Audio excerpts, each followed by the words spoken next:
Abigail Harper did not cry when the first man looked her up and down and walked away without a word. She did not cry when the second one laughed.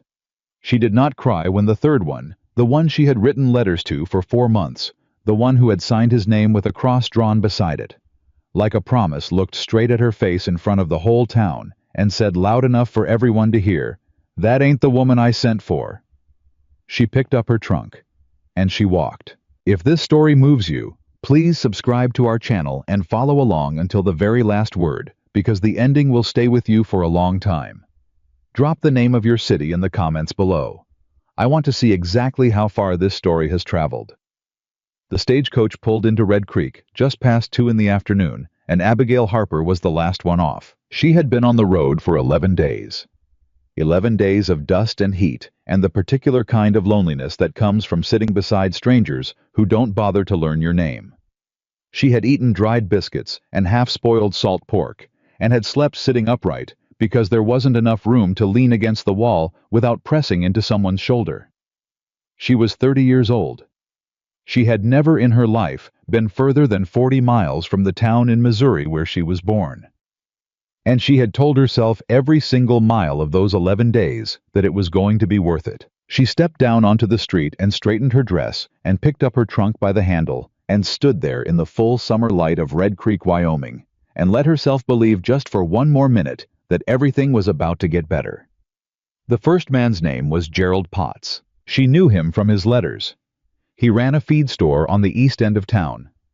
He was 44 years old, a widower with no children, and he had written to her agency 6 months ago looking for a woman who was, in his own words, capable, God-fearing, and willing to work. Abigail had written back. They had exchanged 7 letters. In his last one, 2 weeks before she left Missouri, he had written, "I am looking forward to your arrival, Miss Harper. I believe we will suit each other well." She recognized him from across the street. He was standing with 2 other men outside the feed store, arms crossed, watching the stagecoach unload. She raised her hand. He looked at her, and she watched something happen in his face, something fast and ugly, like a door slamming shut, and then he turned to the man beside him and said something low, and the other man looked at her too, and both of them laughed. Gerald Potts never crossed the street. He went back inside his store. The door swung shut behind him. Abigail stood there for a moment with her hand still half raised. Then she lowered it. She picked up her trunk. She told herself it was a mistake. She told herself she had perhaps misidentified him, that the real Gerald Potts would come around the corner any moment now, hat in hand, apologetic, explaining there'd been some confusion. He did not come. She went to the post office because the second man, a rancher named Clyde Booth, who had also written to her agency, had told her in his letters that if she ever arrived and needed to find him, the postmaster would know where he was. She had not written to Clyde Booth quite as long as she had written to Gerald Potts, only 3 letters, but he had seemed earnest. He had mentioned his horses. He had mentioned that he made his own bread on Sundays because he liked the way it made the house smell. The postmaster looked her up and down when she walked in. His expression did not change exactly, but something behind his eyes did. "I'm looking for Clyde Booth," she said. "He's expecting me. My name is Abigail Harper." "Booth's out front," the postmaster said. "How was?" "I was standing on the boardwalk not 20 feet from the door, talking to a woman in a blue dress." He heard his name and turned, and when he saw Abigail come through the door, his face went through the same fast, ugly transformation that Gerald Potts's face had gone through across the street. Except Clyde Booth was less discreet about it. "Lord Almighty," he said, not quietly. The woman in the blue dress covered her mouth. "Mr. Booth," Abigail said. She kept her voice even. She had spent 11 days preparing herself for difficulty, for awkwardness, for the particular discomfort of meeting a stranger you had agreed to consider marrying. She had not prepared herself for this. "I believe you were expecting me." "I was expecting someone." He stopped. He looked her up and down again, slower this time, as if he were checking to make sure his eyes weren't deceiving him. "I was expecting someone else," he finished. "I am Abigail Harper," she said.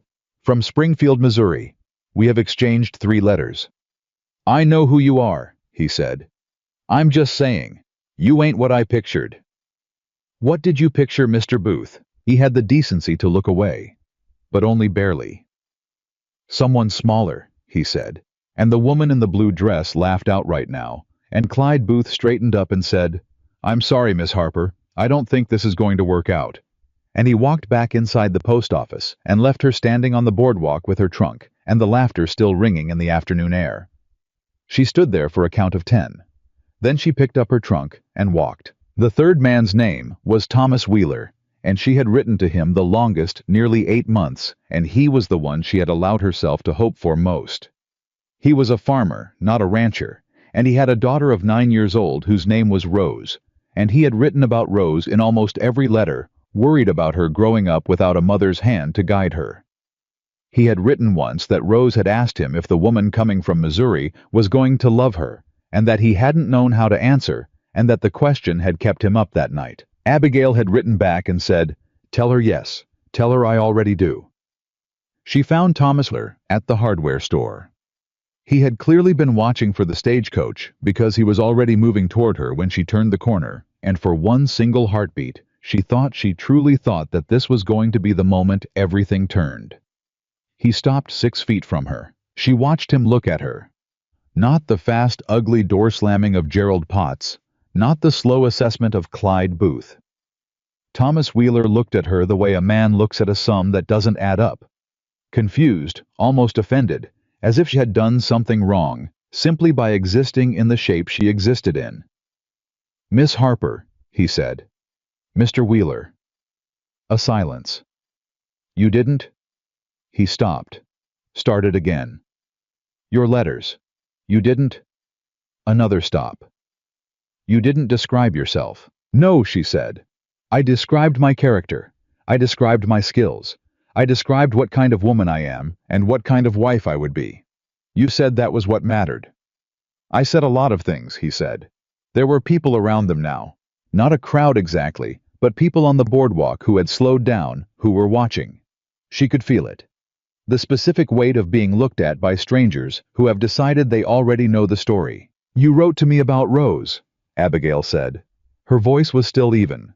She was proud of that later. "You wrote that she asked if I would love her." Something crossed his face. Shame, maybe. Or what shame looks like on a man who has already decided. "I'm sorry," Thomas Wheeler said. "I can't, this isn't what I'm sorry, Miss Harper." He took a step back. Then another. "I'm sorry," he said a third time. And it was the third time that broke her. Not because it was more sincere than the first two, but because it meant he was still going, still retreating, still choosing to walk away from a woman who had traveled 800 miles on the strength of his written word. He went back into the hardware store. The door closed behind him, and then the people on the boardwalk went back to their conversations. Some of them. Others kept watching. A woman whispered to her companion, and the companion looked over, and someone she never saw who said loud enough to hear, "That's the mail-order bride nobody wanted." And someone else laughed, and that laugh was picked up and passed along like a song, until it felt like the whole street was laughing. Abigail Harper dragged her trunk to the far end of the street, away from the stagecoach, away from the post office and the feed store and the hardware store and all the doors that had closed in her face, and she sat down in the dust beside it, because there was nowhere else to sit, and she looked out at the long, flat Wyoming horizon, with the sun dropping toward it, and she counted her money. $4.30. Not enough for a room, not enough for a ticket back, not enough really for anything. She had been in Red Creek for less than 2 hours. She put the money back in her pocket. She straightened her back. She told herself out loud quietly, just for herself, "You are not going to cry here." She almost meant it. It was the sound of boots in the dirt that made her look up. Not a group of them, just one pair moving slow and deliberate, not the quick, decisive stride of a man with somewhere to be. The kind of walk that meant the man wearing those boots had chosen to come toward her. She expected mockery. Another laugh, maybe. Another face doing that fast, ugly thing faces had been doing to her all afternoon. Instead, she saw a man crouching down to her level. How was lean in the way that outdoor work makes a man lean, not spare, but functional. Everything on him shaped by use rather than hunger. Dark eyes under the brim of a brown hat and a face that had weather in it, and something else she couldn't name right away. Something that sat in the lines around his mouth and eyes like it had lived there a long time. Grief, she understood later. That was what she was seeing. He wore grief the way some men wear old coats, like they've had it so long they've stopped noticing it's there. He did not look at her the way the other men had looked at her. He looked at her face. "Ma'am," he said. His voice was low, and it was serious, and it did not contain a single note of pity, which was the thing she realized that would have finished her. If he had come to her with pity, she would have stood up and walked straight into the Wyoming wilderness and kept walking. But there was no pity in his voice. There was just gravity. Weight. The sound of a man who had something real to say. "I don't believe we've met," he said. "My name is Nathaniel Reed. I run a cattle ranch about 8 miles east of here." "Abigail Harper," she said. "From Missouri." "Yes, ma'am, I know." He looked at her steadily. "I was at the general store when you were at the hardware store, and at the feed store before that." A pause. "I saw." She felt something tighten in her chest. "Then you know my situation." "I know part of it," he said. "I know 3 men in this town showed you something today that none of them should have showed any woman, let alone one who traveled as far as you did to be here." He paused again, like he was choosing his next words carefully, like they mattered. "I also know you didn't break. That tells me more about you than any letter could." She didn't know what to say to that. She said nothing. "I have 2 children," Nathaniel Reed said. "A girl of 8 named Emily, a boy of 12 named Jacob. Their mother died 14 months ago." He looked down at the brim of his hat for a moment, then back at her face. "I am not a romantic man, Miss Harper. I want to be honest with you about that from the start. I don't have pretty words, and I don't have a beautiful ranch. What I have is 2 children who are losing themselves to grief, and a house that has gone quiet in ways that houses shouldn't be quiet. And I have been watching this town all summer try to find a solution and come up empty." He stopped. "I am not going to insult you by pretending I came over here with a plan. I didn't. I came over here because I watched what happened today, and I thought a woman who can survive that kind of afternoon without falling to pieces is a woman with more courage than most people in this town will ever understand." Abigail looked at him. She was trying to find the angle, the trap, the thing underneath the words that would reveal itself in a moment as the real thing. Mockery, or worse, pity, dressed up as respect. She had been trained by a long life to look for it. She couldn't find it. "Mr. Reed," she said, "what exactly are you asking me?" He met her eyes without flinching. "I don't need a perfect wife, Miss Harper," he said quietly. "My children need a mother." The words hit her somewhere below the ribs, in a place she hadn't known was still tender. She had heard a great many things said to her in the past 2 hours. She had heard herself described as wrong, as not what was expected, as not what was pictured, as not enough. She had heard men apologize for choosing to wound her. She had heard a whole street laugh at her back. She had not heard anyone say her presence had value, that what she was not what she looked like, not what she weighed, not the shape she moved through the world in, but what she actually was, might matter to someone. "Those are your terms?" she asked. "Honestly stated." "Yes, ma'am." "And you understand I have $4.30 to my name and no way back to Missouri?" "I understand that, yes." "And you're not offering this out of charity?" Something shifted in his face. Not offense exactly, more like recognition. "No," he said. "I am offering this because I have a daughter who stopped eating properly 3 months after her mother died, and a son who I haven't heard laugh in over a year. I am offering this because my ranch is going sideways, and I cannot be everywhere at once, and I need someone who can hold the inside of a life together while I hold the outside." He paused. "And because I watched you sit down in the dust of this street after 3 men treated you like you were nothing, and instead of falling apart, you straightened your back and counted your money. A woman who does that is a woman I want in my corner." Abigail Harper looked at the Wyoming horizon. The sun was almost down. The sky behind it was the color of something burning. She thought about Springfield, Missouri. She thought about her mother's kitchen and her sister's wedding and the particular silence of the house she had grown up in that had over the years become a silence that felt less like peace and more like a door that was never going to open. She had left because she wanted a life. Not a particular life. She had not been holding out for luxury or romance or any of the things that other women in her town had seemed to want. She had wanted simply to matter. To have her presence in a house be the difference between that house being whole and that house being broken. She looked back at Nathaniel Reed. "Your daughter," she said. "What is she like?" He blinked, like the question surprised him. She's a quiet girl, sweet. She used to draw all the time, horses and flowers and things. She hasn't picked up a pencil in months." A pause. "She asks about her mother every night." "And your son?" "Jacob is angry," Nathaniel said plainly. "He was close with his mother. Her dying hit him like a wall. He doesn't trust easy now, and I won't promise you he's going to make it simple for you because he won't. He's going to test you. He's going to push." He looked at her directly. "I'm telling you that now so it isn't a surprise later." "I appreciate that," Abigail said. "I try to be straight with people, Miss Harper." "So do I, Mr. Reed." She stood up. She was aware of how she looked standing there in the dust with her worn travel dress and her single trunk in front of a man who had come to her out of the whole population of Red Creek. She stood straight. "Then here is what I am straight about. I did not come 800 miles to be somebody's charity case, and I did not come 800 miles to be hidden away on a ranch because the sight of me embarrasses someone. I will work. I will cook, and I will clean, and I will tend that garden, and I will give every piece of myself I have to those children. But I will not be treated as less than I am. Not by you, not by your son, not by anyone in that town." She looked at him steadily. "Those are my terms," honestly stated. Nathaniel Reed looked at her for a long moment. Then he picked up her trunk. "I got a wagon out front," he said. They walked side by side through the middle of Red Creek as the last of the summer light fell away, and people watched them go, and Abigail Harper did not look at a single one of them.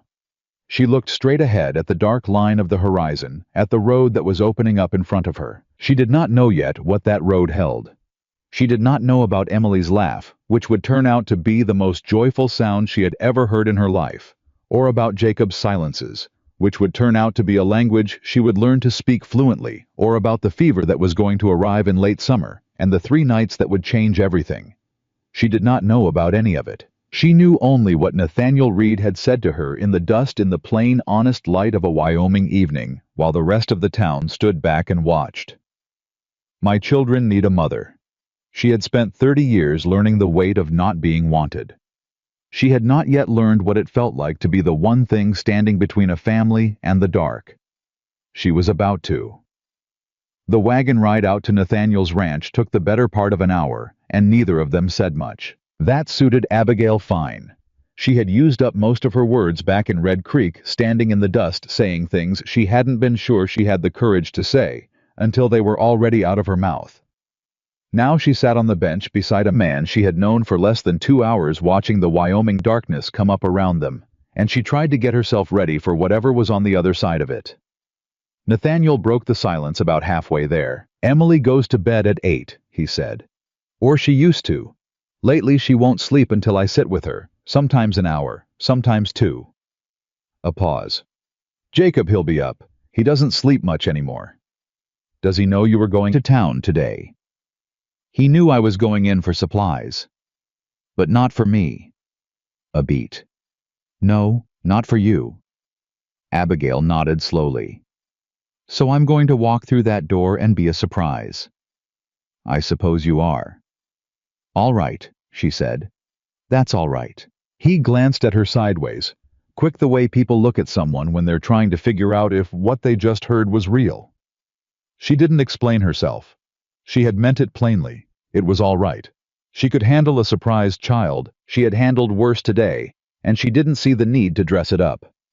They rode the rest of the way in silence, and it wasn't an uncomfortable silence. It was just quiet. The house was lit when they pulled up warm yellow light through the front window, and before the wagon had fully stopped, the door opened, and a small figure appeared in the frame. Emily. She was smaller than Abigail had expected, slight and pale with dark hair that needed brushing, and her father's serious eyes. She stood in the doorway and looked at the wagon, and then she looked at Abigail, and her face did something complicated and young and unguarded in the way that only children's faces can be, not the door slamming of Gerald Potts, not the slow assessment of Clyde Booth, just pure unfiltered uncertainty. "Papa," she said.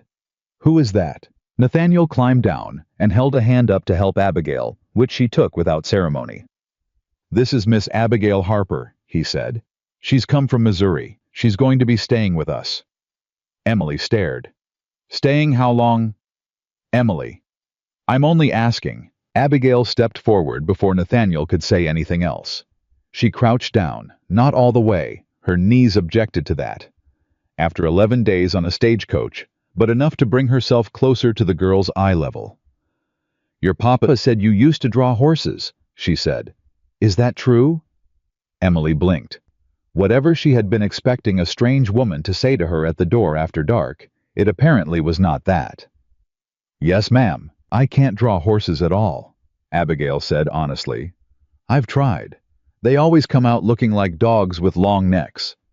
A flicker. Not quite a smile, but the shadow of one. "That's because you probably start with the body," Emily said with the patient authority of someone who has thought about this seriously. "You're supposed to start with the head." "I did not know that," Abigail said. "Maybe you could show me sometime." Emily looked at her for another moment, measuring something she didn't have words for yet. Then she stepped back and let them in. Jacob was at the kitchen table. He was 12 years old, and he was already going to be tall. She could see it in the length of his arms the way he sat, like he hadn't quite figured out where all of himself was yet.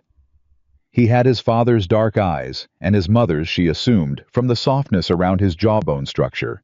And he had the particular stillness of a boy who has learned to watch before he reacts. He watched Abigail come through the door. He looked at his father.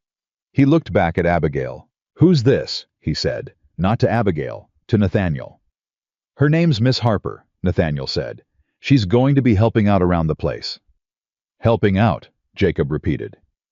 The two words were perfectly flat, perfectly expressionless, and somehow more hostile than anything he could have shouted. "That's right," Abigail said. Jacob looked at her directly for the first time. "We don't need help." "Jacob," Nathaniel started. "I'll sleep in whatever room you give me," Abigail said, keeping her voice easy. "I won't move anything that's not mine without asking. And tomorrow morning I'll make breakfast. If you eat it, you eat it. If you don't, you don't." She looked at the boy steadily. "I'm not here to replace anything, Jacob. I know that. I'm just here." Silence. Jacob pushed back from the table and walked down the hallway without another word. His door closed, not a slam, which was almost worse, just a quiet, definitive click that said everything he hadn't bothered to say out loud. Nathaniel let out a breath. "Don't," Abigail said quietly. He looked at her. "Don't apologize for him. He's not wrong to feel what he feels." Something moved in Nathaniel's face, surprise, and something underneath it that might have been relief. He nodded once. Then he showed her to the spare room, which was small and plain, and had a quilt on the bed that had been made by careful hands, and she knew without asking whose hands those had been. She didn't say anything about it. She just smoothed it down with her palm, and said the room was fine, and thanked him. She lay awake for a long time that night, listening to the sounds of the house. She heard Nathaniel's boots in the kitchen moving quietly. She heard Emily talking in her sleep, little broken pieces of sentences, too faint to make out. She heard nothing from Jacob's room at all, which told her more about that boy than any conversation could have. She thought about the 3 men in Red Creek. She thought about Thomas Wheeler going back into his hardware store while she stood on the boardwalk with her hand still half raised. She thought about the woman in the blue dress covering her mouth. Then she thought about Nathaniel Reed crouching down in the dust beside her, looking at her face like it was her face and not her dress size, and saying, "I don't need a perfect wife." She closed her eyes. She told herself to sleep. She told herself tomorrow she would get up early, and she would find the kitchen, and she would make the best breakfast she had made in her life, and see what happened next. She slept. She was up before sunrise. The kitchen was surviving was the word she settled on.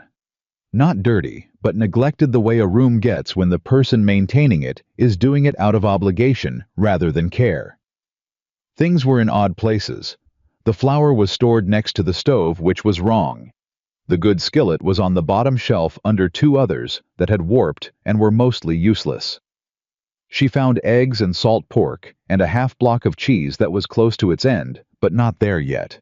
And she found the coffee, which was the most important thing, and she got the stove going and she cooked. Emily appeared first, drawn down the hallway by the smell still in her nightgown, with her dark hair loose and her eyes wide and young. She stopped in the kitchen doorway and just stood there breathing. "Smells like how it used to," she said. Not to Abigail exactly. More to herself. Or maybe to the room. Abigail didn't turn around. "You want biscuits or cornbread with your eggs?" "Biscuits," Emily said after a small pause, like she wasn't sure she was allowed to choose. "Biscuits it is." Emily came into the kitchen and sat at the table, and Abigail worked, and they didn't talk much, but they didn't need to. There was a comfortable quality to the silence between them. Not like Jacob's silence, which was a wall, but like Emily's silence, which was more like a door left slightly open, waiting to see if it was safe. Nathaniel came in at 6, still pulling on his jacket, and stopped short at the smell and the spread of it: eggs, biscuits, salt pork, coffee, hot and ready. And his face did something she saw clearly, even from across the room. It closed very quickly, that expression, like he wasn't sure he was allowed to have it. But she saw it. "You didn't have to do all this," he said. "I know," she said. "Sit down." He sat. Jacob appeared at 7, after his father had already gone back out to the fields. He stood in this kitchen doorway, the same way Emily had, except where Emily had been drawn in by the smell, Jacob seemed to be fighting it. He looked at the plate Abigail had left covered on the table. He looked at Abigail. "I can feed myself," he said. "I know you can," she said. She was washing the skillet, and she didn't stop or turn around. "That plate's yours if you want it. If you don't, I'll give it to the dog." "We don't have a dog." "Then I'll throw it out." She kept washing. "Up to you, Jacob." A long pause. Then the sound of a chair being pulled out. The clink of silverware. She didn't smile. She kept washing the skillet, and she kept her back to him, and she let him eat in peace because she understood already that this was a boy who needed to make his own decisions about things. He had lost the thing that mattered most to him without being asked. He was not going to accept anything he hadn't chosen. That was fine. She had time. The first week was hard. Not in any one dramatic way. There was no single confrontation, no terrible scene. It was hard, the way all real hard things are, in the accumulation of small moments. The ranch was in worse shape than Nathaniel had let on. The pantry had been managed by someone doing the bare minimum, which meant everything was low or wrong or nearly gone. The vegetable garden was mostly dead. The fences on the south side needed mending. The children's clothing was patched to the edge of usefulness. Abigail went through the pantry first, made a list, worked out what could be stretched and what needed replacing. She started with the bread because bread made everything feel better, and because Emily watched her do it with a focus so intense, it was almost funny. "Why do you do it like that?" Emily asked, watching her knead. "Because if you don't work the dough properly, it comes out dense. You want it to breathe." "Can I try?" "Come here." Emily's hands were too small and too gentle, and she giggled when the dough pushed back at her, and it was the first time Abigail had heard that sound. Emily's real laugh, unguarded and sudden, and it was so bright and unexpected in that quiet kitchen that Abigail felt it knock against her chest like a physical thing. She kept her face calm. She showed Emily how to push the heels of her hands into the dough and fold it and push again, and Emily did it with absolute seriousness and total joy. And Abigail thought, "This is why I'm here." Jacob watched from the doorway. She pretended not to notice. The second week she started on the garden. It was further gone than she'd hoped, but not so far gone that it was beyond saving, and she worked it for 3 days straight, early mornings before the heat came up, getting the dead growth out, and the soil turned, and the rows redrawn. Her hands blistered, and then the blisters hardened, and she kept working. On the third day, Jacob appeared without being asked, and picked up the second hoe, and started on the far end of the row. She said nothing. He said nothing. They worked together for 2 hours in silence, and when he was done, he put the hoe back and went inside without a word, and she stood there looking at the cleared row and felt something shift, not break open, not resolve, just shift, like a lock turning over once in a door that had a long way still to go. Nathaniel noticed that evening. He stood on the porch watching the garden in the long afternoon light and said quietly, "He worked out here today. He did." A pause. He hasn't done that. Not since Ruth died. She heard the weight in it when he said the name. Ruth. She stored it carefully the way you store something fragile, knowing you'll need to handle it gently later. "He's a good worker," she said. "Strong." "He's a good kid," Nathaniel said. He doesn't know what to do with himself since she's gone." "He'll figure it out," Abigail said. "He just needs to know that caring about something new doesn't mean forgetting the old thing." Nathaniel was quiet for a moment. "You figured that out fast." "I've been watching him." Another pause. "You've been watching all of us, haven't you?" It wasn't quite a question. She answered it anyway. "That's how you learn people," she said. "You watch what they do when they think nobody's paying attention." He turned and looked at her. Then that same steady look he had given her in the dust of Red Creek when he said things she hadn't expected anyone to say to her. "What have you learned?" She thought about Emily, and the bread dough, and the laugh that came out of nowhere.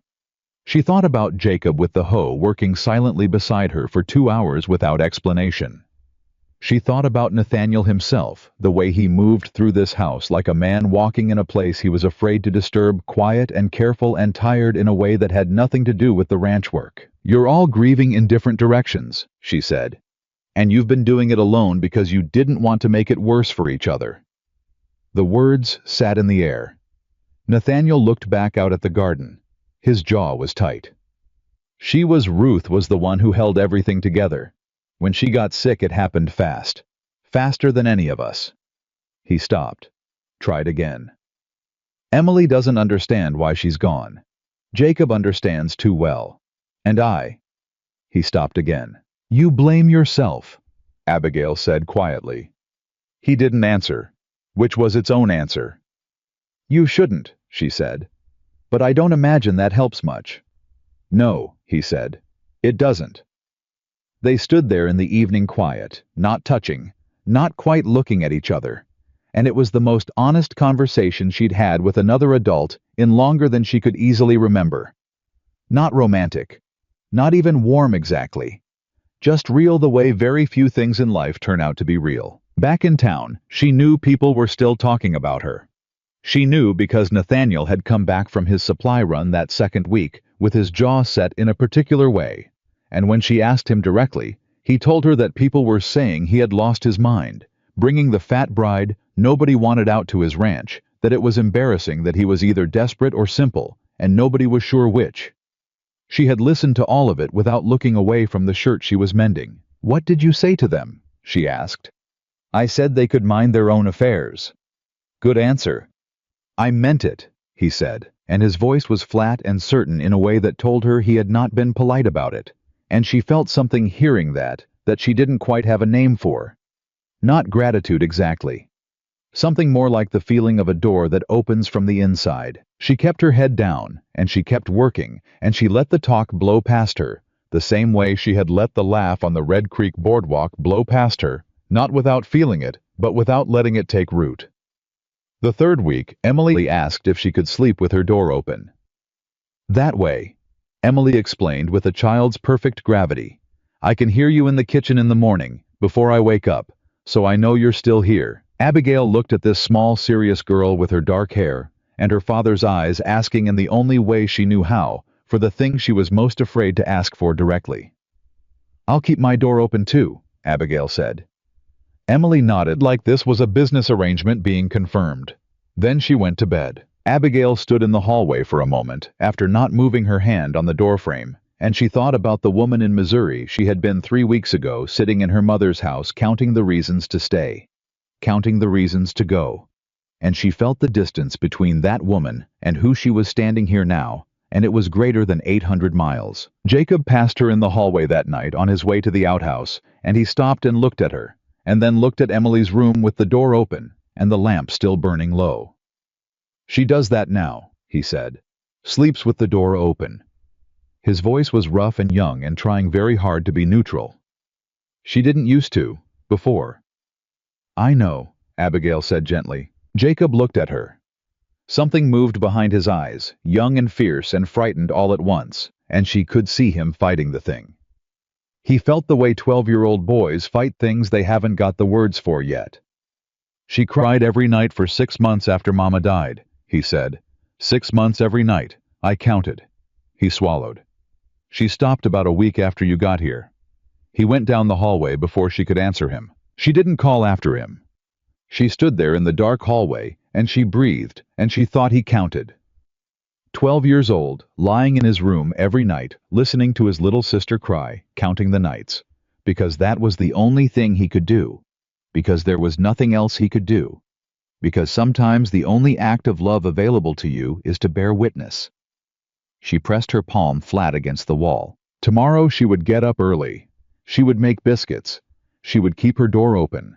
She would tend the garden, and mend the fences, and work the pantry down to nothing, and build it back up again. And somewhere in this house, a boy was lying awake in the dark, not crying, not giving anything away, carrying everything he had witnessed and everything he had lost, with the determined silence of someone who has decided against all available evidence to keep going. She understood that kind of silence. She had used it herself, sitting in the dust of Red Creek with $4.30 and nowhere left to go. She pushed off the wall and went to bed. Outside, the Wyoming night was enormous and old and indifferent, the way the world always is, and the ranch sat inside it, small and lit and alive, and in every room someone was lying awake carrying something heavy, and somehow that felt for the first time in a long time like enough. The fever came on a Tuesday. Abigail knew it before Emily said a word. She had been in the kitchen, starting the morning bread. When she heard the footsteps in the hallway, too slow, too careful, not Emily's usual quick barefoot slap against the floorboards, and she turned around and saw the girl standing in the doorway with her dark hair damp against her forehead, and her eyes glassy and too bright. My head hurts, Emily said. Abigail crossed the kitchen in 4 steps. She pressed her palm against Emily's forehead, then her cheek, then the back of her neck. Hot. Not the warm from sleep kind of hot. The other kind. Come here, she said, and she picked Emily up. The girl was light too. Light she had not been eating enough, and Abigail had been working on that quietly for weeks, and carried her back down the hallway, and put her in bed, and pulled the quilt up and said, Stay right there. She went to find Nathaniel. How was in the barn? She didn't waste time on preamble. Emily's got a fever, a real one. How far to the nearest doctor? His face changed instantly. Doc Hale's in Red Creek, 14 miles round trip, 2 hours minimum. Is he any good? Good? A beat. He's what we've got. Does he make house calls this far out? For money he does. Then go get him, she said. Now, I'll stay with her. Nathaniel was already moving toward the horse. He stopped and turned back once. Abigail. It was the first time he had used her given name. Neither of them marked it not then. Her mother Ruth got sick and we thought it was nothing. We thought, go get the doctor, she said. I've got her. He went. She went back to Emily. The girl was shivering now, which was the fever doing its work, and she was trying not to show it, lying stiff and straight under the quilt, with her jaw set so much like her father. It stopped Abigail's breath for a half-second. You don't have to be brave, Abigail told her. Not right now. I'm not scared, Emily said, and her voice wobbled on the last word in a way that said the exact opposite. I know, Abigail said. Neither am I. She got a cloth and the water basin and she began. Jacob appeared in the doorway within the hour. He had been out at the far fence when Nathaniel left, and he'd seen his father riding hard for town, and he had come in at a run, and now he stood in his sister's doorway, breathing fast with dirt on his hands and his face stripped completely open in a way she had not seen from him before. Not the careful blankness, not the measured hostility, just pure fear, young and unguarded and real. He looked at Emily. He looked at Abigail. How bad, he said. Not a question, a demand. Bad enough to take seriously, she said. Not bad enough to panic. Your father's gone for the doctor. Is it? He couldn't finish the sentence. She knew what he was asking. She knew what he was seeing standing in that doorway. His mother's room, his mother's quilt, a woman lying in his mother's bed, running a fever, while the people who loved her tried not to say out loud what they were all afraid of. "This is not what happened to your mother," she said firmly and directly. "This is a fever. I have brought people through fevers before. I need you to trust me on that." He stared at her. Something moved behind his eyes, fighting, calculating, wanting to believe, and terrified too. "What do you need me to do?" he said finally. Something in her chest loosened. "I need you to keep that fire going in the kitchen so I can keep water hot. And I need you to stay calm so your sister doesn't see you scared." He nodded once sharp, like a soldier taking orders, and he went to the kitchen, and she heard the iron door of the stove clang open and the sound of him working, and she turned back to Emily. "Is Jacob scared?" Emily asked. Her eyes were half closed now. "Yes," Abigail said. "He loves you very much. He doesn't act like it always." "That's how you know it's real," Abigail said. "The people who love you the most are usually the ones acting the strangest about it." Emily almost smiled. "That's a funny thing to say." "Maybe so. Close your eyes." The doctor arrived in the late afternoon. He was a small, brisk man named Hale, who examined Emily with the efficient detachment of someone who had seen too much to waste energy on alarm. He said it was a valley fever not uncommon that summer. He said there had been several cases in Red Creek and 2 settlements east, and that the next 72 hours were the critical window. "Keep the fever from spiking," he told Abigail, as if she were the one in charge, which she supposed she was. "Cool cloths every 20 minutes, small amounts of liquid constantly she needs to keep drinking, and watch her breathing. If it gets labored, you ride for me immediately, day or night." "What about willow bark tea?" Abigail asked. He looked at her with mild surprise. "You know about that. I've nursed sick relatives before." "Then you know what you're doing," he said with a bluntness she respected. He gave Nathaniel a list of things to keep on hand, collected his fee without apology, and left. Nathaniel stood at Emily's bedside after the doctor's wagon was out of earshot. He looked at his daughter, small and pale, and sleeping fitfully, and his hands hung at his sides like he didn't know what to do with them. "She's going to be all right," Abigail said. "You don't know that." "No," she said. "I don't, but I know how to fight for it." He looked at her. His face was raw in a way she hadn't seen before, stripped of the quiet, careful control he kept around himself at all times. "Ruth," he started. Stopped. "Tell me," she said. "Ruth got a fever, November 2 years ago. We thought it would pass. We waited 3 days before I went for the doctor." His voice was flat and precise, the way voices get when a person is holding something together through sheer will. 3 days. By the time Hale got here, by the time I understood it was serious." He stopped again. "She was gone inside 2 weeks." Abigail let that sit for a moment. "That is not what is happening here," she said. "I am not going to tell you not to be afraid because you should be. But I want you to hear me clearly. I am not going to leave that bedside. Not for 3 days, not for anything. And I know things about fever nursing that I am going to use every single one of. Do you understand?" He looked at her for a long moment. "Yes," he said. "Then let me work." The first night was the worst. Emily's fever climbed toward midnight. Not critically, not yet, but enough that Abigail stayed awake through every hour of it, changing the cloths, coaxing small sips of water and willow bark tea, talking quietly whenever Emily surfaced from sleep and became frightened by the dark or the heat of her own body. "Tell me a story," Emily said around 2 in the morning, her voice thin and scratchy. "What kind of story?" "One where the girl wins." Abigail was quiet for a moment. Then she said, "Once there was a girl who lived in a house at the edge of a big flatland, and she was very sick one summer, and everybody around her was scared, but she was braver than all of them put together. And the fever came after her like a storm. Like a real storm. Exactly like one. And she fought it the way you fight a storm. Not by running from it, by staying low and holding on and waiting for it to break." Emily's eyes were half open, watching her. "Does the storm break?" "Always," Abigail said.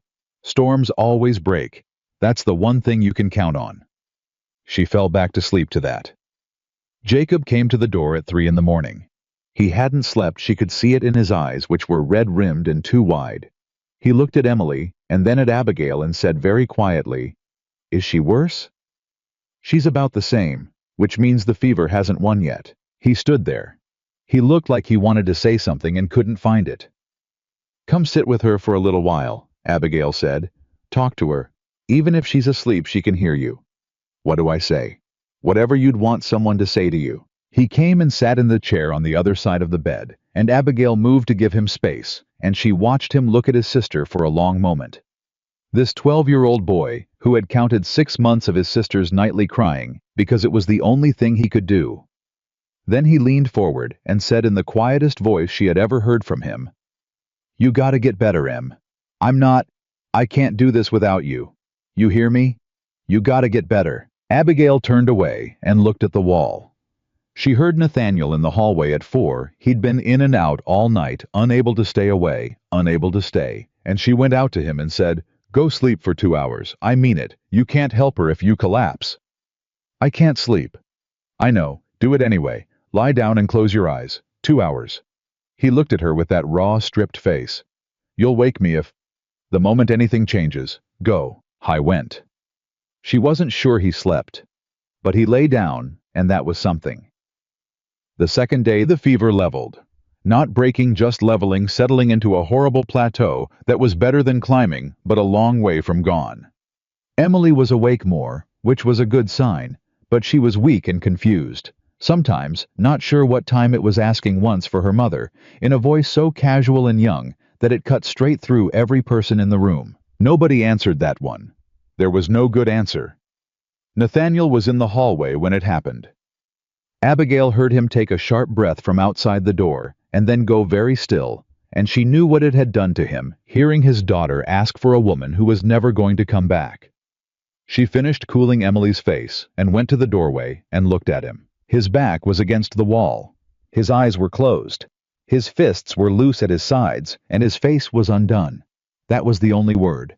Like something that had been held together for 14 months, by sheer determination, had come partially apart at one small question from a feverish 8-year-old. She didn't say anything. She put her hand on his arm just briefly, just a moment of contact, and he opened his eyes and looked at her, and the grief in them was enormous and old, and she did not look away from it. "She doesn't know she said it," Abigail told him quietly. "I know. She knows you're here." "I know that too," he breathed. "It doesn't help the way it should." "No," she said. "It doesn't." She went back into Emily. She heard him a little while later walk to the kitchen and make coffee and stand at the window, and she understood that was how he was choosing to get through the next hour, and she let him have it. The second night was quieter, but longer. The fever held. Abigail had moved past tiredness into something on the other side of it. A kind of clarity that comes from being so exhausted that everything unnecessary falls away. She sat beside Emily and changed cloths and counted breaths and talked quietly, and she realized distantly, not afraid. She had been afraid the first night. She was not afraid now. She was just working the way she had always worked, steadily and without drama, putting one thing after another in the right order and trusting the process. Around midnight, Jacob appeared again. He sat on the floor this time, back against the wall, and just stayed there. He didn't say anything for a long while. Then he said, "You haven't slept in 2 days." "I've napped," she said. "That's not the same." "No, it's not." A silence. "Why?" he asked. And it was not a simple question. She could hear the real question underneath it. Not why are you awake, but why are you still here? Why are you fighting this hard for a child who is not yours? Why haven't you reached the limit of what a woman who barely knows us can reasonably be expected to give? She thought about how to answer that. "Because she asked me which drawing to do first," she said finally. "The horse or the flowers. She couldn't decide. She said she'd show me both ways." She paused. "I want to see her do both." Jacob was quiet for a long time. "She's really good," he said eventually. "Her drawings. She really is." "I know," Abigail said. "She told me." She told everyone who would listen, he said. And there it was, something that was almost a smile. Small and worn and real. The fever broke at dawn on the third day. Abigail had been sitting with her hand on Emily's forehead, watching for the change the way you watch for the first light on the horizon. Not sure exactly when it's coming, just knowing it will, and then it does. The heat under her palm shifted, softened, and Emily's breathing changed from the shallow, effortful rhythm of the sick to something deeper and easier, and her body unclenched all at once, the way bodies do when they stop fighting, and she slept a real sleep for the first time in 3 days. Abigail sat there with her hand still on Emily's forehead, and she let out a breath that felt like it had been inside her chest since Tuesday morning. She heard footsteps in the hallway. Nathaniel, who had not slept at all that third night, no matter what she had told him, appeared in the doorway. He looked at his daughter. He looked at Abigail. He read what was on her face. His own face broke. Not loudly, not dramatically, just quietly, completely, the way things break when they have been held together past their limit. His shoulders came forward, and his head went down, and he pressed his fist against his mouth, and he stood there in the doorway of his daughter's room, and he came apart for the first time since Ruth died, and Abigail stood up from the chair and let him. She didn't touch him. She didn't say anything. She just stood nearby, present the way you stand near something that needs to find its own way through. And she looked at Emily sleeping peacefully in the early morning light, and she thought there. She almost didn't hear it. Jacob was in the hallway behind his father. She didn't know how long he'd been there, long enough, she thought, to have seen most of it. He was looking at his sister. He was looking at Abigail. And his face was doing that young, fierce, frightened thing again. Except this time the fighting was different. This time he was fighting something he wanted to feel, rather than something he was trying to suppress. He stepped past his father. He came to where Abigail was standing beside the bed. He stopped. She looked at him. This boy who had tested her and pushed her and worked silently beside her and counted his sister's crying nights and stayed awake on the floor to watch over them both. His jaw worked. "Thank you," he said. His voice came out rougher than he intended she could hear it. He stopped, swallowed, tried again. "Thank you." Another stop, shorter this time, and then barely above a whisper, like something he hadn't planned to say and couldn't take back once it was out. "Mom." The word landed in the room like something physical. Abigail felt her face go all at once completely. She didn't try to stop it. The tears came the way they come when you've been holding something for 3 days and 3 nights, and you've gotten to the other side and your body finally understands it's allowed to feel it. She put her arms around Jacob, and he let her rigid for exactly 1 second, and then not rigid at all, his face against her shoulder. 12 years old and exhausted and relieved and still trying very hard not to cry himself. Nathaniel saw it from the doorway. She felt him see it. She didn't look up, but she felt the quality of the silence in the room change. Felt him standing there witnessing his son use a word he hadn't used in 14 months, and she knew without seeing his face, without a single word, that something had changed in this house that was not going to change back. Outside, the Wyoming dawn was spreading wide and cold and bright, and Emily slept on, and the fever was gone, and somewhere in the kitchen, a fire was banked low and ready, and the ranch sat quiet in the early light of a morning that felt for the first time in a very long time, like the beginning of something instead of the continuation of a loss. Emily ate a full bowl of oatmeal 3 days after the fever broke, and Abigail stood at the stove with her back turned so nobody would see her face when it happened. It was a small thing. It was not a small thing at all. The girl had been eating half portions for months before Abigail arrived. Nathaniel had mentioned it once quietly, the way he mentioned all the things that frightened him in plain words with no drama, as if saying it plainly might keep it from being as serious as it was.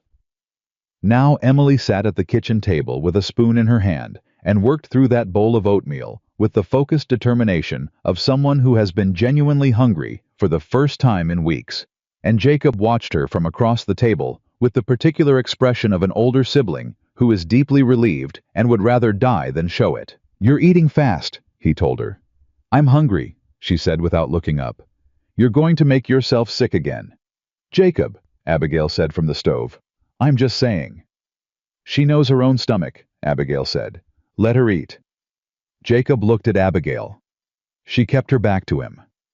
A beat of silence, and then the sound of him leaning back in his chair and saying nothing else, which from Jacob was the equivalent of a full concession. Nathaniel came in from the fields for the midday meal and stopped in the doorway when he saw Emily's empty bowl.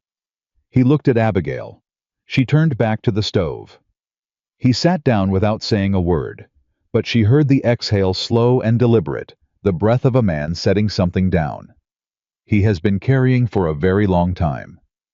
That was the morning the ranch began to change. Not all at once. Nothing real changes all at once. But the fever had done something to this household that 3 weeks of careful work hadn't quite managed. It had stripped away the last of the formal distance, the polite arrangement of strangers trying not to step on each other's grief. Jacob called her mom again 2 days later, casually, mid-sentence asking her where she'd put the extra rope, and then he stopped and went slightly red when he heard himself, and she said, "Back of the barn, left side of the door," without missing a beat, and he went and got it, and neither of them mentioned it, and after that, it just became the word he used. Emily had never called her anything else. The ranch work was where Abigail turned her attention next, and she turned it completely. She had spent her first weeks learning the inside of the house, the pantry, the garden, the children's routines, the particular emotional weather of each person under the roof. Now she started learning the outside, and what she found was worse than she had expected and better than she had feared. The problem was debt. Nathaniel told her about it one evening plainly and without embarrassment, which she had come to understand was simply how he communicated things that mattered. He sat at the kitchen table with a ledger and laid it out 2 loans taken on during Ruth's illness. One from the Red Creek Bank and one from a private creditor named Cowboy, who had been circling the ranch for 3 years, with the patience of a man who knew he would eventually get what he wanted. The bank loan had a fixed rate and a reasonable term. The Cowboy debt was different. The interest had been compounding quietly, and the terms Abigail read through the original paper twice were written in the particular way that certain documents are written when the person drafting them is counting on the other party not to read carefully. "Who drew this up?" she asked. "Calloway's man, lawyer from Cheyenne. And you signed it without having someone else look at it." It was not a criticism. He heard it that way for half a second. Anyway, she could see it, and then he looked at her face and understood it wasn't. "Ruth was sick," he said. "I needed the money fast. I wasn't thinking about the terms." "I know," she said. "I'm not blaming you." She looked at the paper again. "But this clause here, this gives Calloway the right to call the full balance due at 60 days' notice, at any time, for any reason." "I know." "Do you know what the current balance is?" he told her. She was quiet for a moment. "And the ranch, what does it turn annually a good year?" He told her that too. She did the arithmetic in her head, then did it again on paper to be sure. The numbers were not good. Not impossible, but not good. And the margin was narrow enough that 1 bad season, 1 bad month. Really, if Calloway chose to exercise that clause at the wrong moment, could take everything. "Has he threatened to call it?" she asked. "Not in so many words." But Nathaniel's jaw tightened. "He's made offers to buy the South pasture. 3 times in the last 2 years. I've said no each time." "And after you said no?" A pause. "The 3rd time his man came out here personally. Said Calloway was a patient man, but patience had its limits." Abigail set the paper down on the table. She looked at it for a moment. "All right," she said. "All right what?" "All right, I'm going to think about this." Nathaniel looked at her with an expression she was beginning to recognize, the one that appeared when she said something he hadn't expected, which happened more frequently than either of them had anticipated when this arrangement began. "You've dealt with debt paperwork before." "My father had a farm," she said, "and a bad habit of trusting men who wrote friendly-sounding contracts. I learned to read the unfriendly parts." She thought about it for 3 days. She thought about it while she was cooking, and while she was working the garden, and while she was lying awake at night listening to the ranch settle around her. She thought about what Calloway actually wanted, not the money, she was fairly certain, because a man with his resources didn't need the interest on a cattle ranch loan. He wanted the land, specifically the south pasture which sat along the creek and had the best water access of any piece of property in that part of the valley. And she thought about what kind of man engineers a debt trap instead of making a straightforward offer, and what that said about how he would behave when someone started pushing back. Then she walked into Red Creek with Nathaniel on the next supply run and went to see a different lawyer.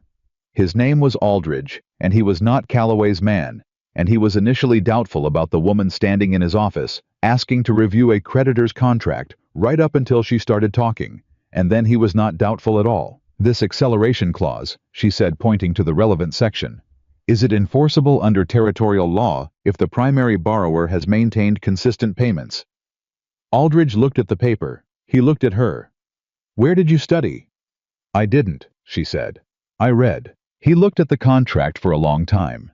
Then he said slowly, "There's a case to be made that the clause as written conflicts with the territorial lending statutes passed in 1881. It's not a certainty, but it's an argument." "Good," she said. "I'd like you to make it, in a letter, to Calloway directly. That will provoke a response." "I'm counting on it," she said.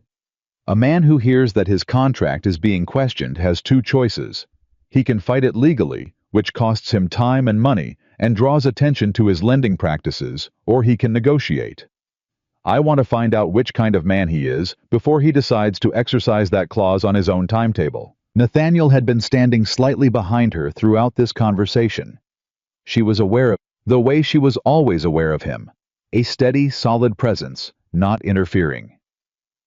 On the walk back to the wagon, he was quiet for half a block, and then he said, "You didn't tell me you were going to do that." "I didn't know if it would work until I talked to Aldridge," she said. "I didn't want to get your hopes up." "You could have told me you were thinking about it." She stopped walking. She turned and looked at him. "You're right," she said. "I should have. I'm sorry." He blinked, like the apology surprised him. "I'm not angry." "I know, but you're right anyway." She looked at him directly. "This is your ranch, Nathaniel, your debt, your family's future. I should bring you into my thinking, not just my conclusions." Something shifted in his face. He looked at her for a moment with an expression she couldn't fully read, layered, complicated, not the raw grief of the fever days or the careful neutrality of the first weeks, but something newer, something that was still finding its shape. "All right," he said. "All right," she said. They walked back to the wagon. Calloway's response came 12 days later. He did not choose to fight.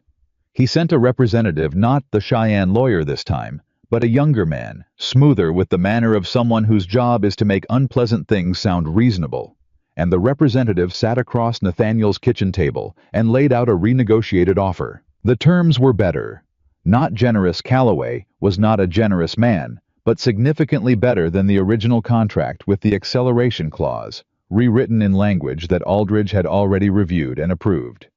The interest rate came down. The timeline extended. Abigail sat at the table and said almost nothing. She had told Nathaniel on the ride in what she thought the bottom line should be, and what she thought Calloway would accept, and where the line was that they should not cross. She sat there now and let Nathaniel run the conversation, because it was his table and his ranch and his name on the paper, and her job in this room was to watch and to hold the information and to catch anything that slipped past. The representative made his offer. Nathaniel countered. They went back and forth 3 times. On the fourth round, the representative said with polished regret that he wasn't sure Calloway would go further. Abigail said quietly, "Then I suppose we'll let Aldridge file the motion and see what the territorial court makes of the 1881 statute." A silence. The representative looked at her. "Mrs. Reed, I don't think you fully understand." "I understand the statute," she said pleasantly. "I've read it twice. And I understand that a territorial court proceeding would take approximately 18 months, during which Mr. Calloway would not be able to exercise any clause in the contested contract, and during which the details of his lending practices would become part of the public court record." She folded her hands on the table. "I imagine that would be inconvenient for him given his other interests in this valley." Another silence. Longer. The representative excused himself to consult with his principal. He was back in 20 minutes with a counteroffer that was in every meaningful way exactly what Abigail had told Nathaniel to hold out for. Nathaniel signed it. When the representative was gone and the wagon was out of earshot, Jacob, who had been in the entire time, nominally doing chores. Actually listening to every word came to the doorway and looked at Abigail with an expression of frank amazement that he didn't bother to disguise. "How did you know he'd fold?" he asked. "I didn't know," she said. "I calculated. There's a difference." She looked at him. "Men like Calloway aren't gamblers. They're accumulators. They move slow, and they apply pressure, and they wait for the other side to get desperate. What they don't like is when the pressure gets applied back, because they've spent their whole careers making sure that doesn't happen." She paused. The moment Aldridge's letter went out, Calloway stopped being the patient man and started being the man with something to lose. That changes every calculation. Jacob stared at her. "Where did you learn that?" "Same place I learned everything," she said. "Watching, and reading, and paying attention to what people actually want instead of what they say they want." He looked at her for another moment. Then he said with the careful restraint of a 12-year-old who has decided something and is not entirely sure how to say it, "I'm glad you're here." It was the first time he had said anything like that without the pressure of a fever or a crisis to push it out of him. She felt it land differently because of that clean and deliberate and freely given. "So am I," she said. The town came around slower the way towns always do. Not all at once, not with any apology, just gradually. The way the tide comes in so slowly, you don't notice it happening until you look up and the shore is different. It started with the women. 3 of them came to the ranch in September on the pretext of bringing a welcome a pie from one, a bolt of cloth from another, a jar of preserves from the third. Abigail received them without ceremony and made coffee and let them say whatever they had come to say, which was mostly an extended and elaborate way of expressing curiosity without quite admitting to it. The one who had brought the pie was named Clara Ames, and she was the most direct of the 3. "We heard what happened with the Calloway debt," she said, while the other 2 studied their coffee cups. "The whole town heard." "Did you?" Abigail said. "People are saying Calloway was about to take the south pasture and you stopped him." "Nathaniel stopped him," Abigail said. "It was his negotiation." Clara Ames looked at her with the steady gaze of a woman who has not gotten to middle age by being fooled easily. "My husband's been fighting a similar contract with Calloway for 2 years, she said. "He's gotten nowhere. I wonder—" She stopped, started again.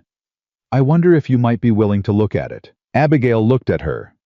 She thought about saying no, about the amount of time it would take, about Nathaniel's opinion on the matter, about staying in her lane. Then she thought about Clara Ames's husband, and whatever that contract said, and what the south pasture would have meant if Calloway had gotten it, and she thought about all the other ranches in this valley with similar papers sitting in their kitchen drawers.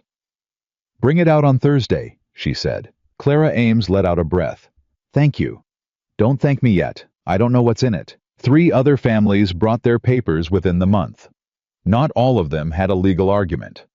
2 of them did, and those 2 she took to Aldridge, and both of those ended in renegotiations. The 3rd family had a contract that was genuinely unfavorable but legally sound, and she sat down with the wife and worked through their budget with the same steady thoroughness she had applied to Nathaniel's pantry, looking for every place to tighten every dollar that could be redirected, every season that could be traded differently to improve the margin. Nathaniel watched all of this with the quiet attention that was his nature. He did not try to stop it or slow it down. He asked her once in the evening after the 3rd family had left whether she had more than she could handle. "Are you asking because you want me to stop?" she said. "I'm asking because you've been up past midnight 3 nights running." "I sleep late." "You don't actually. You're up before me." She looked at him. "Are you worried about me?" He looked back at her, steady and direct. "Yes," he said. No hedging, no qualification. Just yes, plain as a fence post. She felt the word land in her chest in a way she hadn't felt ready for. Not because it was extraordinary, but because it was simple. A man saying plainly, "I am paying attention to you. I am concerned about your well-being. You matter enough to be worried about." She had spent a long time not mattering like that to anyone. "I'm all right," she said. "But thank you for asking." He nodded, went back to his ledger. She went back to her papers. The reversal arrived on a Thursday, near the end of September, and it arrived with the particular cruelty of something you stopped expecting. Thomas Wheeler came to the ranch. She heard the wagon from inside, and came out onto the porch, and stood there in the afternoon light, and looked at him, sitting in his wagon in the yard, and she felt nothing catastrophic, which surprised her. A tightening yes. A rush of memory. The boardwalk in Red Creek. Her hand half raised the door of the hardware store swinging shut. But not the devastation. Not anymore. He climbed down. He held his hat in his hands. He looked older than she remembered, or perhaps just smaller. "Miss Harper," he said. Then he stopped himself. "Mrs. Reed, I forgive me." "Abigail is fine," she said. He nodded. He looked at the hat in his hands. He was not a bad man, she had decided that some time ago. He was a limited one, which was a different thing, and sometimes a sadder one. "I came to apologize," he said. "I know it's late. I know it doesn't. I know an apology doesn't undo anything." "No," she said. "It doesn't. What I said to you, the way I in front of everyone." He stopped. "My daughter Rose asked me about you. After word got around about the Calloway business, she asked me who had helped the Reed family, and I had to tell her." He looked up. "She asked me why I hadn't married you when I had the chance. She's 9 years old. I didn't know what to say to her." Abigail was quiet. "I made a terrible mistake," he said. "And I'm sorry. You deserved better than what I gave you." She looked at Thomas Wheeler, this man who had written to her about his daughter for 8 months, who had told her. Rose asked if the woman coming from Missouri would love her, who had walked backward through the door of his hardware store, while she stood on the boardwalk with her hand still raised, and she felt something she hadn't expected to feel. Pity. Clean and uncomplicated. Not the bitter kind. Just pity for a man who made a choice based on what he could see and missed entirely what was underneath it, and who had to explain that choice to his 9-year-old daughter.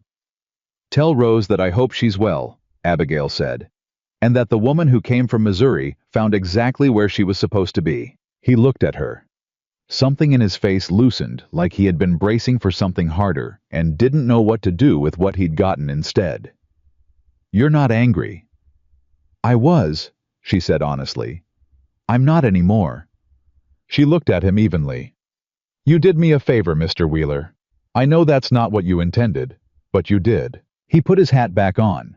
He looked at the ranch, the mended fences, the thriving garden, the house that had the look of a place that is genuinely lived in, and then he looked back at her.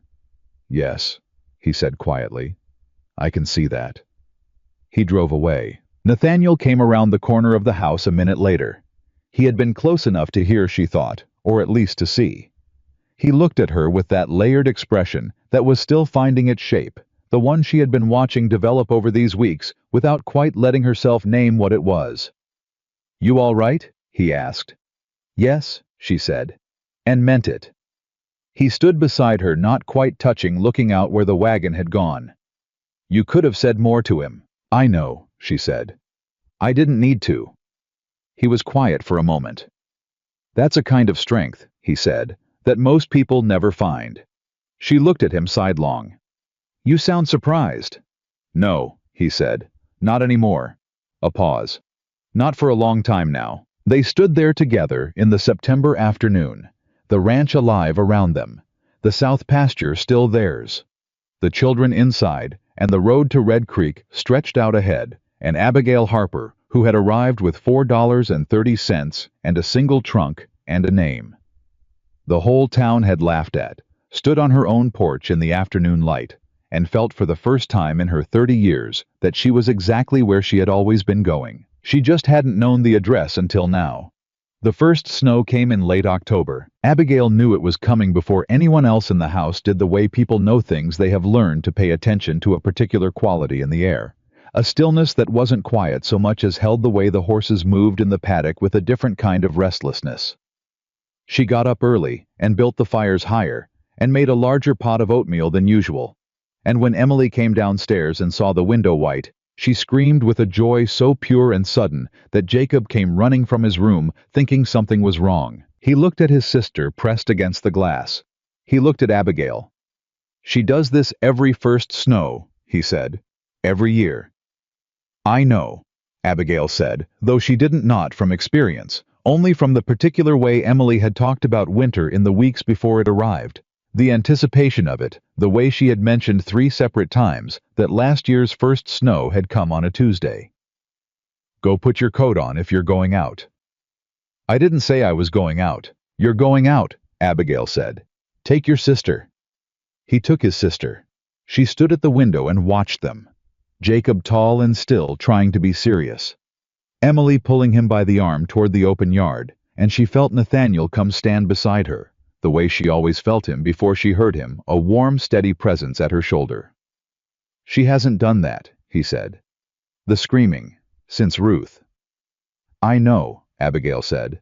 This time she did know. Howe was quiet for a moment. You brought that back, he said. Not dramatically. Just plainly the way he said everything that mattered. I don't know how, but you did. She didn't answer right away. She watched Emily drag Jacob into the yard and grab 2 handfuls of snow and throw them at him and miss badly. And Jacob's face did the thing. It did. Now sometimes broke open into something young and unguarded and real, and he threw a handful back that caught her square in the shoulder, and Emily shrieked, and the sound of it carried through the glass thin and bright and alive. I didn't bring anything back, Abigail said finally. It was already in them. It just needed somewhere safe to come out. Nathaniel looked at her. She felt it, that look, without turning. I've been trying to find the right time to say something to you, he said. Her hands stilled on the windowsill. I've been finding reasons to wait, he continued, and his voice had that particular quality it got when he was choosing words carefully, not because he was uncertain of them, but because he understood their weight. I kept telling myself to wait until the debt was settled, or until Emily was fully well, or until Jacob, but there's always going to be a next thing.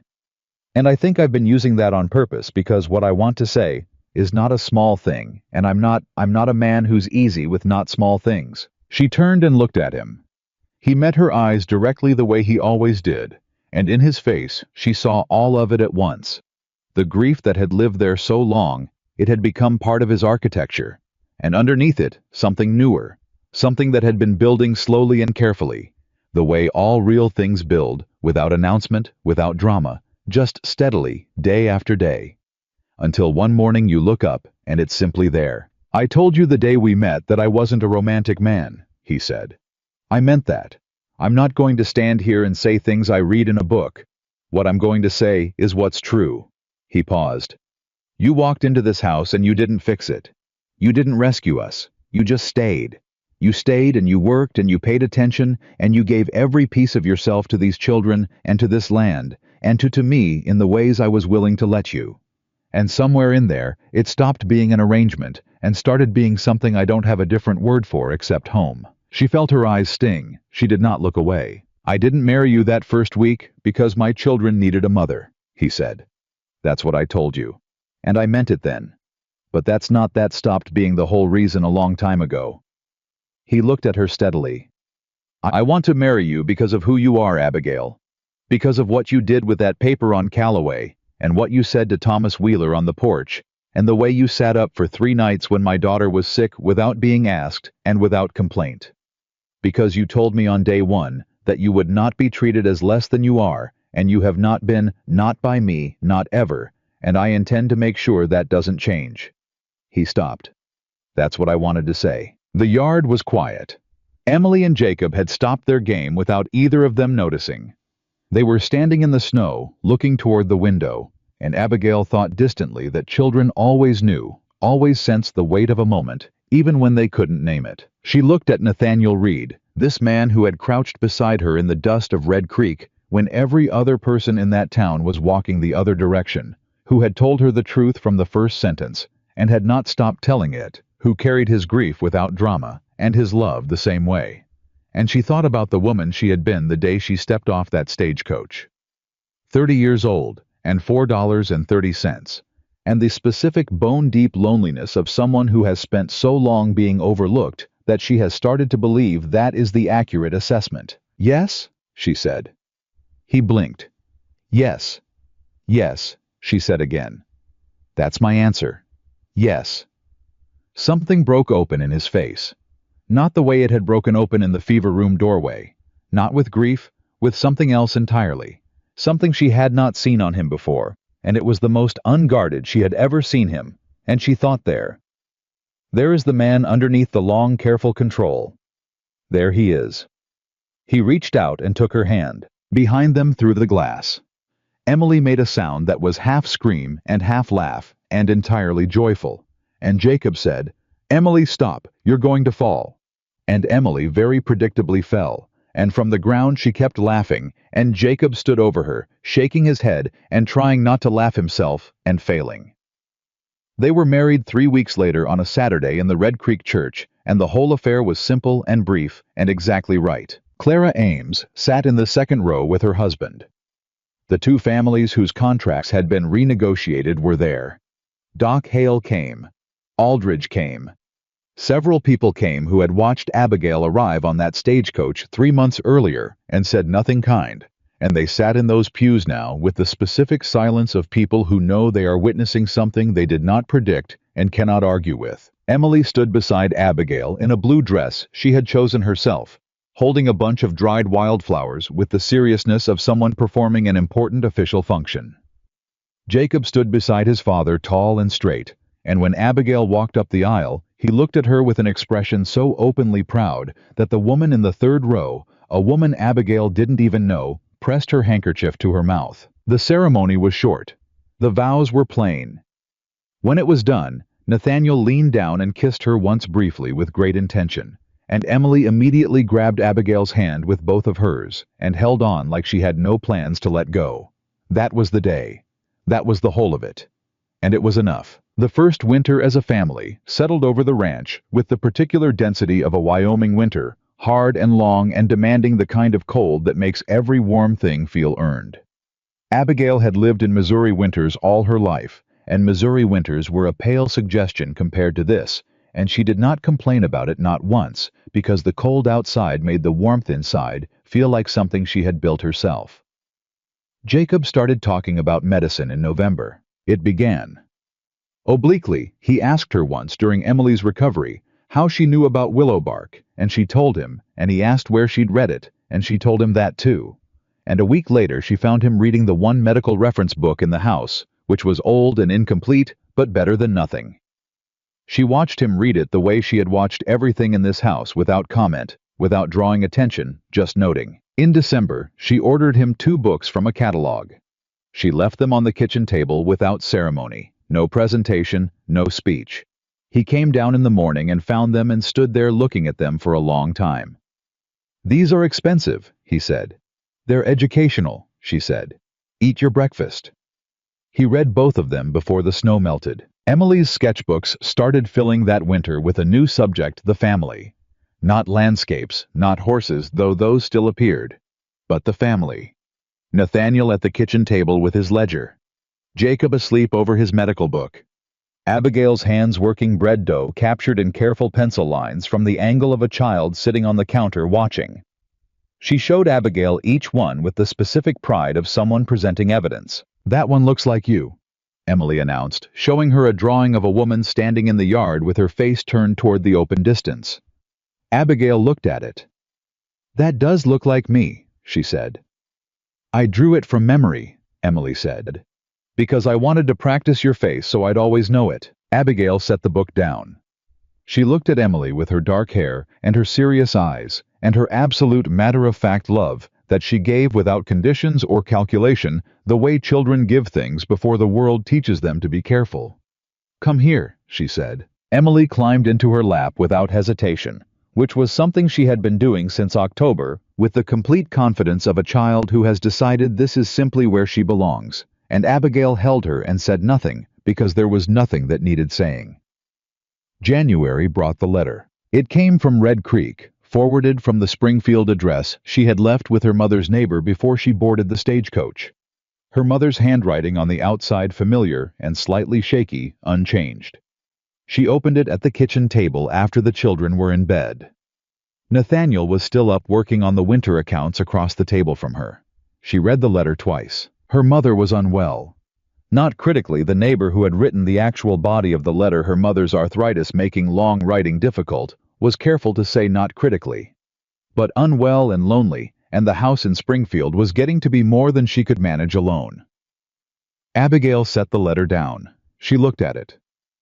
"What is it?" Nathaniel asked. She told him. All of it plainly. He listened.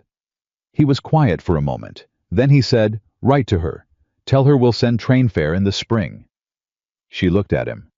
"Nathaniel." "This house has room," he said. "And if it didn't, we'd make room." He looked at her directly. "She's your mother, Abigail. She's family. And we don't leave family to manage alone." She felt the word land, we, and everything it contained. Not I and my children, not the ranch and its inhabitants. We. A unit. A thing that had been built carefully over months of bread and garden rows and fever nights and negotiation tables, and here it was solid and real and large enough to include one more. She wrote to her mother that night. She wrote the whole truth, where she was, who she had married, what the ranch looked like, what the children were like. She wrote the address at the top of the page, and then she wrote, "Come in spring. There is room, and there is family, and there is a girl here who will want to show you her drawings of horses." Her mother arrived in April, small and white-haired and sharper-eyed than Abigail had remembered, and Emily took one look at her and said, "Are you Mama's mama?" And her mother said yes, and Emily said, "Then you can sit in my chair at breakfast," which was the highest honor Emily had in her power to bestow. Her mother cried in the kitchen that first afternoon when it was just the two of them, and Abigail let her, and then her mother looked around the kitchen, the organized pantry, the herbs drying by the window, the sketchbooks stacked on the shelf, the two medical books with their cracked spines, and she said, "You built all this." "We built it," Abigail said. "No," her mother said with the precision of a woman who has been watching her daughter her whole life and knows the difference. "You built it. They helped. But you walked into this place and you decided it was going to live, and it did." She looked at her daughter. "I was afraid for you when you left. I didn't say it. I should have." "I know you were," Abigail said. "I thought—" Her mother stopped, started again. "I thought the world was going to be very unkind to you." "It was," Abigail said, "for about 2 hours, and then it was very kind." Her mother laughed a real laugh surprised out of her, and Abigail thought there. That sound. That is another thing this house has made room for. It was on an evening in late April, after the snow was fully gone, and the garden was turned, and the new season's work was underway, that Nathaniel said the thing he had been carrying. They were on the porch. The children were inside. She could hear Emily explaining something to her grandmother at length, and her grandmother responding with the patient interest of someone who has been given a great gift and knows it, and Jacob's voice occasionally interjecting a correction that Emily ignored. The ranch was quiet around them, in the particular way of spring evenings, everything alive and beginning. Nathaniel said without preamble, "I have to tell you something I haven't told you." She looked at him. "The day you arrived," he said, "I was in Red Creek for supplies. That was true. But I had heard about the agency, about the women coming in. I knew the stagecoach was arriving." He looked at her steadily. "I didn't go looking for you specifically. I want you to know that. I didn't have a plan. But I was watching.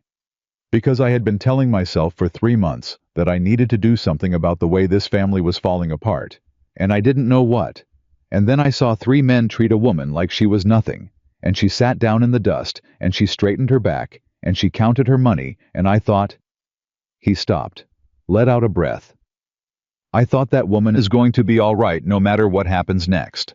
That woman knows something about surviving that most people never learn. She listened to every word. I didn't marry you because I was desperate," he said. "I want you to know that. I could have kept going the way we were going. It would have been hard, and it would have hurt, but we would have survived." He looked at her. "I married you because I recognized something in you that I had been missing in myself for a very long time. The ability to keep going when there is no particular reason to, just because going is what you do." He paused. "You didn't save this family, Abigail. You reminded us that we were worth saving." She looked at this man, her husband. The word still new enough to feel like something she was learning to hold, and she felt the full weight of everything that had brought her to this porch, to this evening, to this sentence. 30 years old, and $4.30, and a town full of laughter behind her back. 11 days on a stagecoach toward a life she couldn't picture. 3 doors that had closed in her face before one man crouched down in the dust and looked at her like she was worth seeing. "I know," she said. "I know that now." He took her hand. They sat there in the April evening listening to the sound of their children and her mother, inside the sound of a house that was full and warm and alive, and Abigail thought about the letters she had been writing. She had started them in February, letters to women across Missouri and Kansas and Ohio, women whose addresses she found through church directories and township records, women who had placed advertisements in papers looking for correspondence, women who were doing what she had done and sitting in rooms that had gotten too quiet and wondering if there was anything left on the other side of the door. She wrote them plainly without drama in her own voice. She told them what had happened to her. Not the parts that would make them pity her, she left those out. She told them the parts that mattered, that she had traveled 800 miles, not knowing what she would find, and what she had found was not what she had planned for, and that had turned out to be the whole point. She told them that worth was not a thing the world assigned, that the world would always have an opinion, and the world's opinion was frequently wrong, and the only protection against it was knowing not, hoping not wishing, but knowing what you actually were. She told them, "Come if you have to, stay if you need to. But do not let anyone convince you that the size of your welcome in one place is the measure of your welcome everywhere. The door that closes loudest is often the one standing right in front of the door that was always meant to open." She had sent 43 letters by April. She had received 19 responses. 3 of those women had already moved. 2 of them had written to say they were thinking about it. 1 had written 6 pages that were mostly crying, and Abigail had written 6 pages back that were mostly not, because that was what was needed. "You're still writing them," Nathaniel said, not a question. "I'll probably always write them," she said. "Good," he said. She looked at him. "I mean it," he said. "It's important work, more important than you're letting yourself believe." She thought about that, about whether she was letting herself believe it fully, or whether she was still in some old habitual way, making herself smaller than she was, waiting for the permission that was never going to come from anywhere except herself. She decided she was done waiting for it. Inside, Emily laughed at something her grandmother said, and the sound of it came through the window. Oh, bright and sudden and real, and Nathaniel's hand tightened around hers for just a moment, not dramatically, just there, present, alive. The woman who had arrived in Red Creek with $4.30 and a name the whole town laughed at, looked out at the Wyoming spring and understood completely and without reservation that the greatest gift of her life had come, gift wrapped in the worst day of it. She had been rejected by every door she knocked on, and the one that finally opened had led her exactly home.